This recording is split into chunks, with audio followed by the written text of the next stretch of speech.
Merci.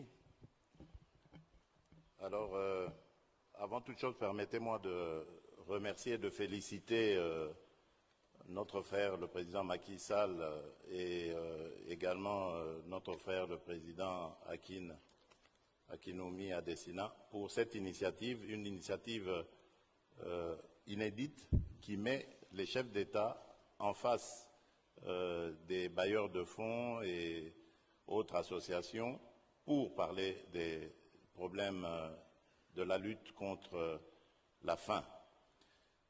Ici, je veux dire très vite d'entrée de jeu que lorsque j'arrive au pouvoir en 2019, je choisis de diversifier notre économie en pointant deux secteurs, l'agriculture et le numérique.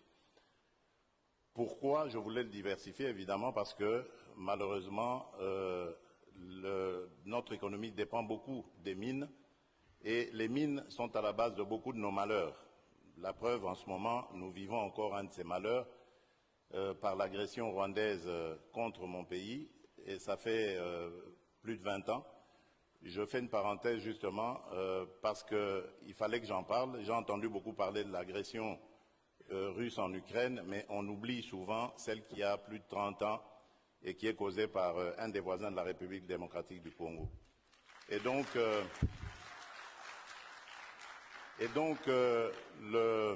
pourquoi est-ce que nous faisons ce choix? Parce que moi, je l'ai titré comme ça par un slogan, la revanche du sol sur le sous-sol, pour sortir un peu de nos malheurs, parce que le sol a beaucoup de choses et peut-être même plus à offrir que le sous-sol. Et dans ce domaine, nous avons pointé plusieurs secteurs. Le secteur du manioc.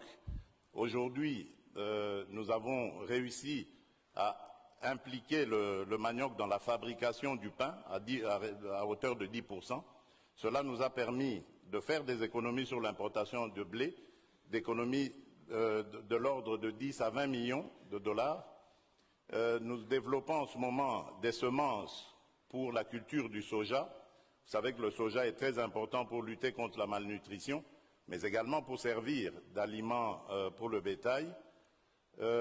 Nous faisons aussi dans la formation des moniteurs agricoles qui reçoivent un renforcement de capacité et qui, le moment venu, vont descendre sur le terrain pour encadrer les paysans. Nous avons mis un accent sur la mécanisation. Aujourd'hui, nous sommes en mesure de dire quels sont nos besoins dans ce domaine. Nous avons lancé un plan très ambitieux que nous avons appelé le plan de développement des 145 territoires. Ce sont les 145 territoires ruraux qui forment la République démocratique du Congo. Et ici, le but est de doter chaque territoire d'une brigade agricole. Et c'est à ce moment-là que ces moniteurs iront auprès des paysans pour les aider à maximiser leur travail et leur profit. Évidemment, nous mettons l'accent sur la jeunesse en développant des agences d'appui ou de garantie pour l'entrepreneuriat des jeunes et des femmes. Aujourd'hui, nous sommes en mesure de dire que ces deux catégories de la population sont accompagnées. Évidemment, nous avons encore besoin de plus de moyens, mais les budgets qui sont là aujourd'hui sont nos fonds propres. Nous travaillons avec nos propres fonds.